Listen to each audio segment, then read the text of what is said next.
Hello again. As you know, I am Eli, the computer guy, and today we're going to be talking about Ghostery for blocking web trackers. So as you guys know by now, whenever you go onto the internet and you're using any kind of web browser and you're surfing the web, whether you're going to CNN.com or whatever.com, you are being tracked. One of the interesting things nowadays is that you're being tracked by a lot of different services. So way back in the day, way back a few years ago, right? When you went onto a website, you may be tracked by one service or two services or three services, or maybe four services. Now you go to a website like CNN.com and you're going to be tracked by up to 15 different services.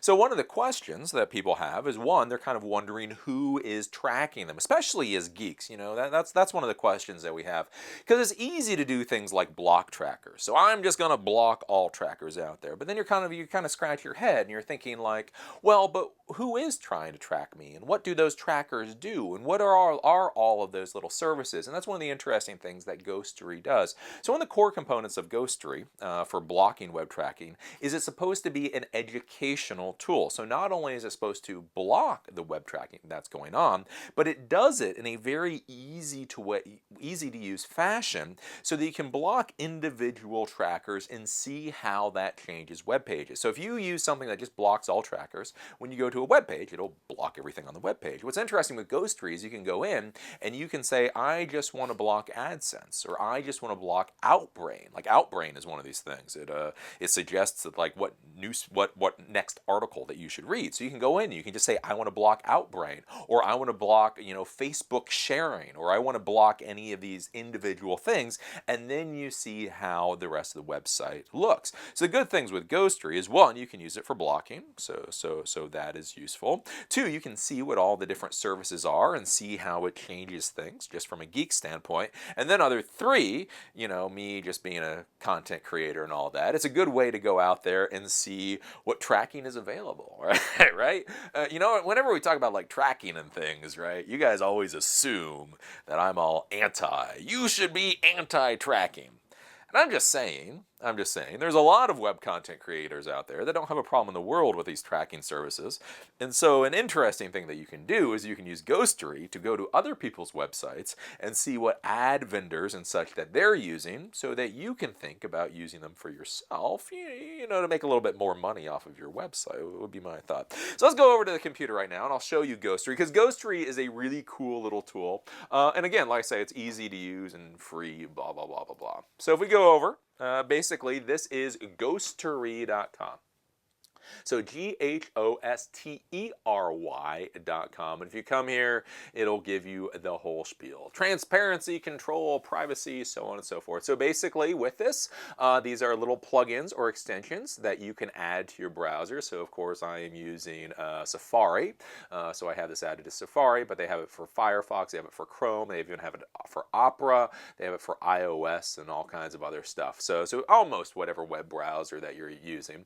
All you have to do is you have to just download it and install it. Once you've downloaded and installed it, you then get this nice little ghost button up here. So this is the Ghostery button, and this is basically how you're going to interact with websites when you go to them. So I've pulled up CNN.com here, and as you can see, the little Ghostery button, it now shows 21. So basically it's showing that there are 21 different trackers on something as simple as CNN.com. Now, so all we have to do is we can just click on the Ghostery button and it will show us all the different trackers that have been found. So advertising.com and atlas.com and Chartbeat and DoubleClick Dart and Dynamic Logic and Facebook Connect and this and that and Optimizely and Outbrain and on all of these kind of things. So if we go through and we just take a quick look at the website, we can kind of get an idea of what this looks like now. So we can see obviously that there are some advertisements here, and we can scroll down and we can start to get an idea of what's going on with the site. So what I can do then is I can go up here and I can start playing with the site to see what will disappear. So if I go here, let's say I'll get rid of DoubleClick Dart.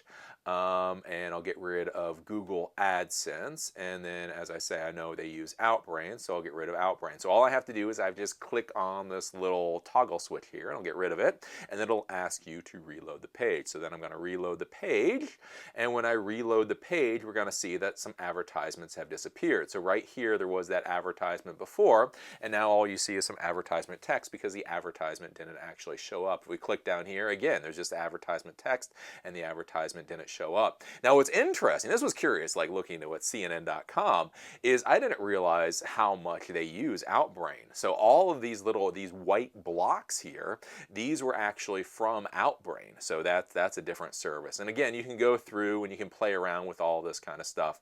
So if you go up here and like I say, you can just click and Crux Digital and Insight Express and Outbrain and Trusty and Visual Revenue and so on and so forth. So this gives you an idea of what's going on. Again, if you're one of those people, again, like hates things like Facebook Connect, then you can get rid of Facebook Connect for the website. The other thing that's interesting is basically when you have Ghostery up here, whenever you open a page down in this lower left-hand corner, it will show you the trackers that specific page called. So Chart B, Insight Express, Crux Digital, so on and so forth. So we go over to Tech. It'll show for some reason over here, it added a couple things. So that's one interesting thing, like as you navigate through websites, you'll see that different pages in the website actually call different trackers. So again, you can get an idea of what's going on. Past that, we can click on the little, there's a little cog link. I don't know if you saw that here, but basically you have this is showing you what trackers, and there's this little cog down here, and if you click on that cog, that will bring you up to the to all the options you have, and you can come in here and you can play around with all this stuff. You know, show it alert bubbles, add Ghostery, ignore first-party trackers, so on and so forth. Beyond that, if you want to use this more for blocking trackers than just for experiment and playing around, you can go down here, and this gives you the tracking options. So advertising, do you want to block? You know, what advertising do you want to block? So I click that and it'll block all advertising, or we open this up and we say, I just don't like 888 Media, and it'll only block from 888 Media.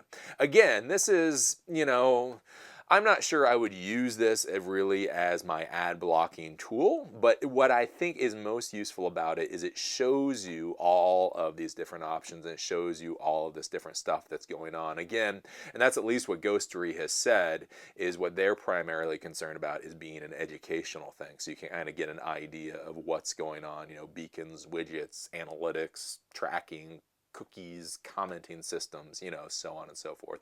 But all that information is here, and you go to About, Advanced, and About, and so on and so forth. So if you're interested in this, all you do is, like I say, you go to Ghostery.com, and you can download this for free. Now, supposedly, how they get paid for this thing is by this something called Ghost Rank.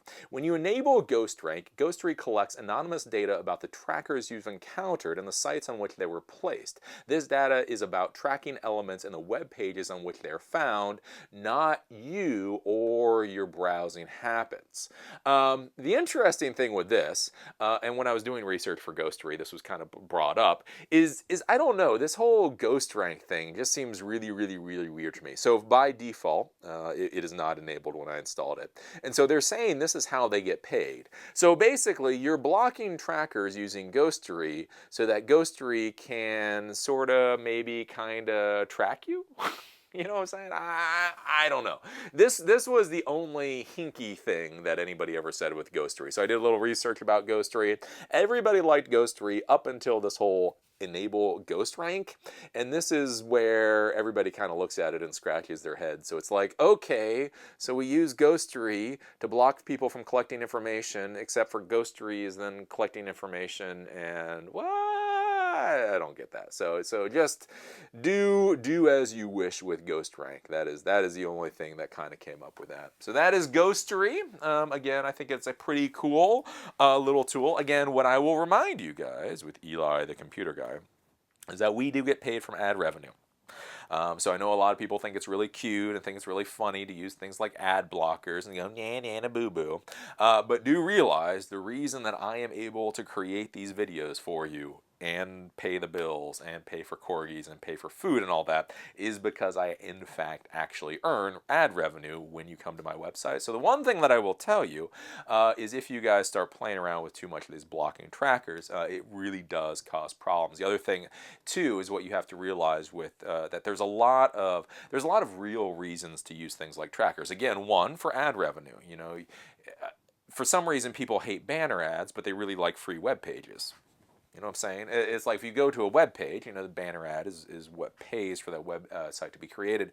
The other thing you have to be careful about is, you know, when we start talking about trackers, like what is a tracker? Whenever we start thinking about trackers, we think about things that are insidious and, you know, trying to grab all your information and figure out all this stuff about you. But how us content creators use things like trackers is things like Google Analytics. We use analytics software so that we can show our sponsors what type of traffic we get so that they will pay us money.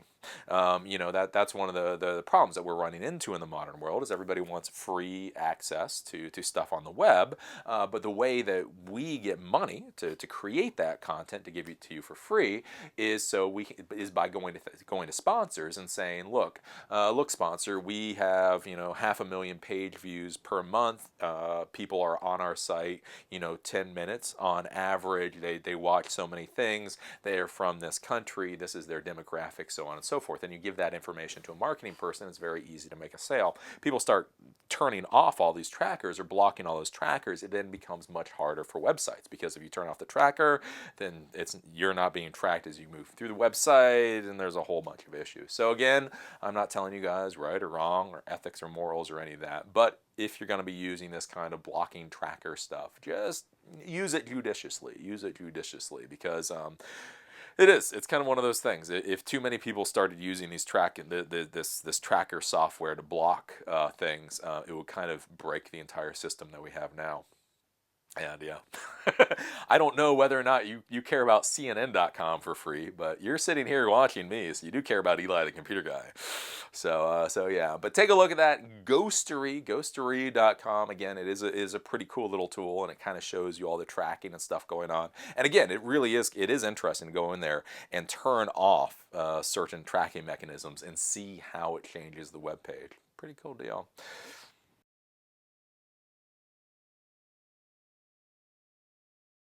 SchoolyMitchell.com. If you are trying to find new internet or telephone service, or if you're trying to find better internet or telephone service, or if you're trying to find less expensive internet or telephone service, give Schooly Mitchell a call. Basically what these guys are telecom consultants. You call them, you say what you need for yourself or your client, and they figure out the best option. They get paid entirely from commissions that come from the internet service providers or the telephone service providers, so you don't pay them anything. Basically, you call them up and you say, hey, I need internet service. They show you what all the options are available, and you pick the one you want. SchoolyMitchell.com. Adaxes.com. If you're dealing with Active Directory on a large scale, so you have hundreds of users to add, hundreds of users to disable, so on and so forth, you may want to take a look at Adaxes.com. This is Active Directory management and automation software. So this tries to automate and simplify the Active Directory workflow. So if you are in a large-scale Active Directory infrastructure, take a look at Adaxes.com.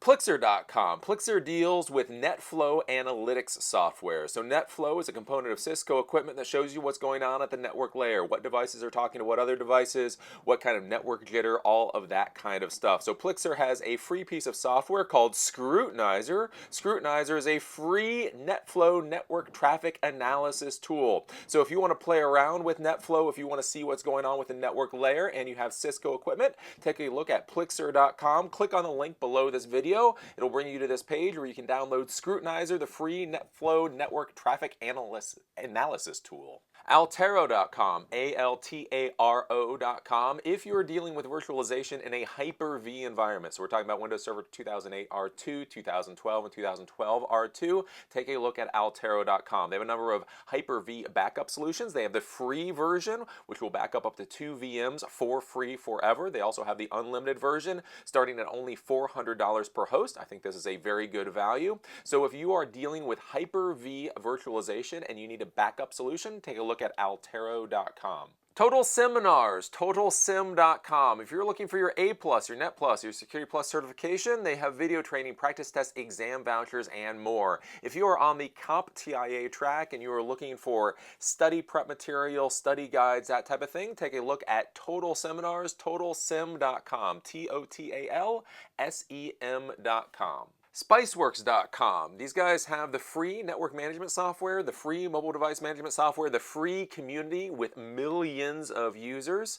So if you're an IT professional and you need support, Spiceworks is a great place to go. All of their stuff is basically free and just an absolutely great thing. Again, if you have any questions that I don't answer in the show that are technical in nature, we're talking about Active Directory synchronization between sites in remote areas. If you click on the link below this video, that will take you to the Spiceworks community. They have millions of users there that will be able to help you out. So take a look at spiceworks.com. Veeam.com, VEEAM.com. If you just virtualized 100 servers and now you're trying to figure out how to back them up, they have solutions for ESXi, they have solutions for Hyper-V, and as you guys like, they have free stuff. So if you are dealing with a virtualized environment and you're trying to figure out a backup solution, take a look at Veeam.com. NerdsWeCanFixThat.com. If you're thinking about starting your own computer services company, but you don't want to have to worry about coming up with a logo and copyright and trademark and all of those kinds of things, you may think about buying into a computer services franchise system. Nerds We Can Fix That is a computer services franchise system. They have 62 franchises throughout the United States. They can franchise in every state other than Hawaii. They also franchise internationally. If you're thinking about starting your own computer services company, you should contact them, fill out the information below, or give them a call. Again, as I will say, franchise systems are great for a lot of people, not so good for others. Always make sure to do your due diligence, but if you're thinking about starting a computer services company anyway, you might as well contact Nerds We Can Fix That to see what they have to say.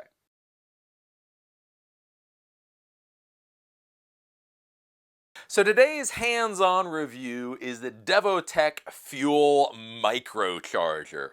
So this is just a teeny-eeny-weeny little external power supply for your smartphone. So if you're out there in the real world and you find your smartphone has died, this will give you just a teeny bit of extra power. So again, one of the things I want to talk to you guys about in the real world is a lot of times, what people find to be most important isn't what you think is most important. So when we talk about all these little external battery packs, the thing that we normally talk about is how much power do they have?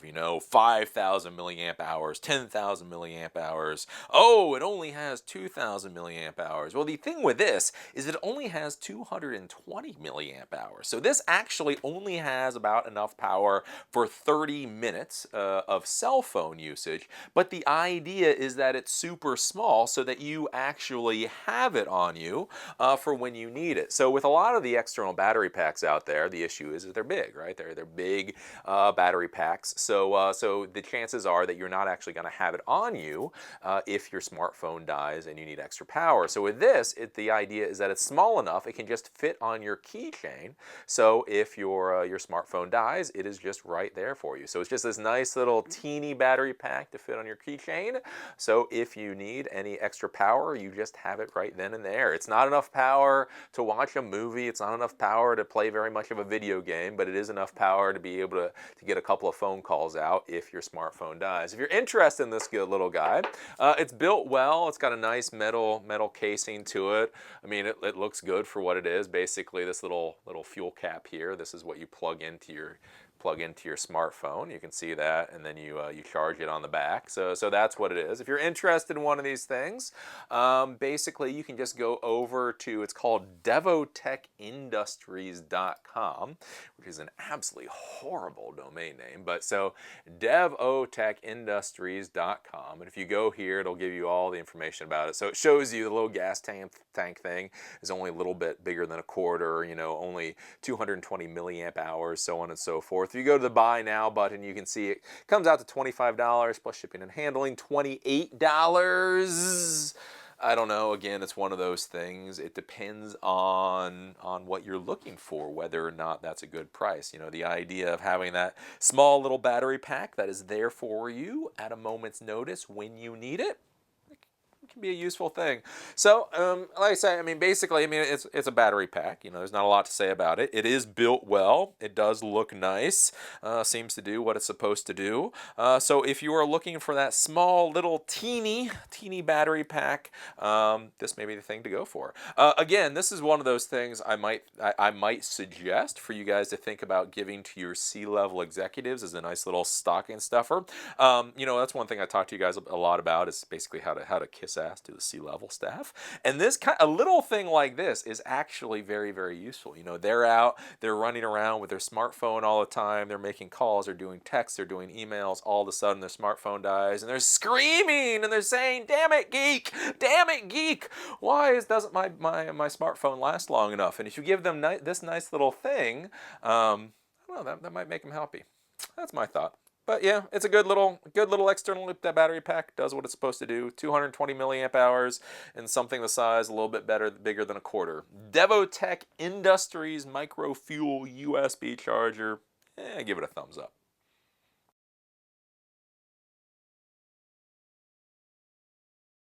So this question comes from Alman Al-Usa, I suppose. My office is located 100 feet out of my house. The wireless signal comes from my router. I can't receive it inside my house. I have to go outside and stand under the front door to catch 2 bars. Do you have any idea how to bring the signal from the outside into the inside? This is a pretty normal situation to have happen in the real world. For whatever reason, you have 2 buildings.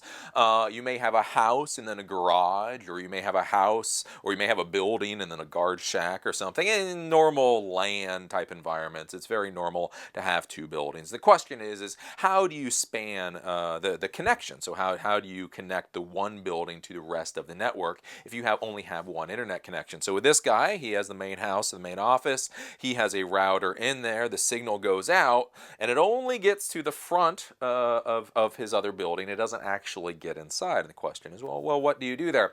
And realistically, the easiest thing to do right there is to use external wireless access points and basically create a wireless bridge. So remember, whenever you're dealing with networking equipment or any kind of equipment really, there are lots of different technical specifications, you know, 802.11a, b, g, n, a, c, so on and so forth. But then there are things like how it is ruggedized and the form factor and all that kind of stuff. So if you go out there and you're going to buy wireless networking equipment, or again, any other networking equipment, the networking equipment is built to survive in certain climates and in certain environments. So especially if you go and you start dealing with Cisco equipment, what you'll find is with Cisco equipment, they have equipment that is built, 802.11n, that is built for being in a home or being in an office, basically being in a clean, air-conditioned, climate-controlled environment. And that is one type of equipment, and it costs one amount of money, right? A certain amount of money, like say $600. Then you can find the networking equipment that's built for light industrial settings. So basically all the gadgets and gadgets inside are essentially the same. It has the same range, it has the same speed, it has the same antenna and all that kind of stuff, but it's built to survive in a light industrial environment. So in a light industrial environment means it's probably going to get a little dusty, it's probably going to get a little dirty, there's not going to be good HVAC, so it may get up to like 100 degrees or it may get down to 40 degrees. Basically, it's not in a very controlled environment, but it's not in a horrible environment either. And then they have basically external networking equipment, and this is the stuff that is built to survive 105 degrees, to survive freezing weathers, to survive rain, all of that kind of stuff. So if you're dealing with buildings and you're trying to get the wireless signal to go from one building to the other, hopefully what's nice, if you're dealing with modern construction, a lot of times it'll just reach, right?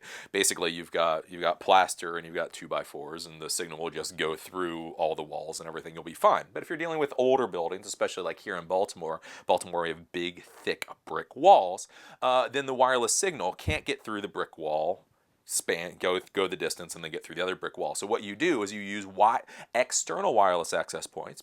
You attach those to the outside of the wall, so they're pointing at each other. There's nothing in between.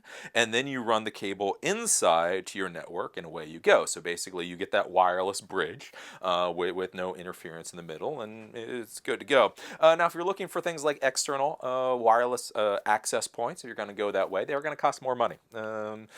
Again, that whole client, the whole how they're packaged or how they're built really does cost an extra amount of money. So it's going to be about anywhere between 50% to 100% more. So if you're looking at buying like a normal access point for, like I say, if you're going the Cisco route, a normal access point's, let's say $600, and an external access point's like $900.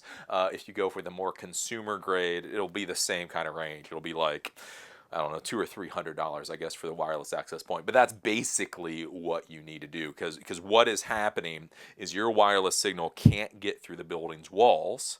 So therefore, you need to put the wireless access points outside the building's walls. But if you're going to put them outside, they're going to get rained on and everything else. Therefore, you need external, blah, blah, blah. So use external, and they're built. They say external. Don't buy some Linksys piece of crap. It's not. It'll die in the first rainstorm. Buy external wireless access points, put them into a wireless bridge, and you will be good to go. So this question comes from Delroy F. I've been looking on the internet for the longest now to get a full understanding of how to use Google DoubleClick for Publishers, Google DFP, but I really can't find help I'm looking for. So my question is, how much would you charge for 1 hour of teaching me how to use Google DoubleClick for Publishers? And let me tell you, Delroy, you can't pay me enough money. You can't. I'm not a consultant. I don't bill hourly for anything. And if I did, it would be a stupid amount of money. Let's say $1,000 an hour. If you pay me $1,000 for an hour, I will teach you Google DoubleClick for Publishers. All right. But basically, if you're going to be dealing with Google DoubleClick for Publishers, you just have to play with it, right? It's one of the weird things, like with some of the Google products, is you realize Google does not build things the way Apple builds things. If Apple built Google DoubleClick for Publishers, it would be very, very easy to use, and it should be very easy to use. But in reality, it's a complete and utter pain in the ass. It really is just an obnoxious thing. So what I would say that you should do is you just have to sit down and play with it for a day. I mean, that is what I had to do to figure out how it works. That's one thing that you guys have to start doing as geeks, is I know you guys like to ask me questions and you like to ask for help, but sometimes you just have to sit down and you have to play with the stuff. And that's the thing, is it's just brutal and it's just painful and it's just nasty and it's just horrible. But then once you have figured it out, then you're a genius, and it's very easy to do. So what I would say with Google DoubleClick for Publishers is basically you just have to sit down and you just have to play with the stupid thing and get it to work. That's really the way to do it. Now, the one thing that I will tell you, if you're going to be playing around with Google DoubleClick for Publishers, because it is a pain in the ass to figure out the configurations and everything, what I would suggest is you create a web page on your own desktop to add the code into, and then play with it from there. So instead of actually putting a web page up on the internet and having to do FTP and all that kind of stuff, Google DoubleClick for Publishers works basically using JavaScript, so you don't need any scripting engine in order for it to run, or at least an installed scripting engine to make it run. So you can create just test page.html, save it as .html, edit it, put in the JavaScript or whatever code you want to put in there, and then open it up in the web browser, and it will show you what's going on. So that would be my advice to you, would be to create a local web page that you can test out the JavaScript code on, and then go from there. And then have fun. Yeah, Google DoubleClick for Publishers sucks. All of it sucks. I don't know why. Like when you come to like these ad publishing scripts, they are all horrible. They really are. They are all utterly horrible. But I guess that's just the thing. You just gotta bear it, stick with it, figure it out yourself, and then you'll feel really smart at the end of the day.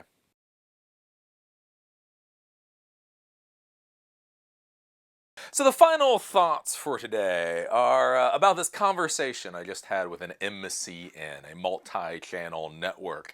I don't know, it was one of those interesting things where I was talking to the guy with the multi-channel network and having this long 40-minute conversation and realizing the entire time that, yeah, I am just not going to do this thing. And I kind of want to explain to you guys why. So whenever we talk about multi-channel networks in the YouTube world, what these are is basically basically, these are kind of like companies that have been created supposedly to help YouTube creators, right? So you guys know I have sponsors, and you guys know I have PR firms that come to me to show you weird little gadgets and things. Well, if you're not somebody as popular or as big as I am, what multi-channel networks do is they try to create that kind of environment for you so that you can get those items. So basically a multi-channel network can go out to a company like Samsung or Intel or Initech or something like that and go, hey, we have 20 of these technical channels. We would like to review your products. Can you give us 20 of your items?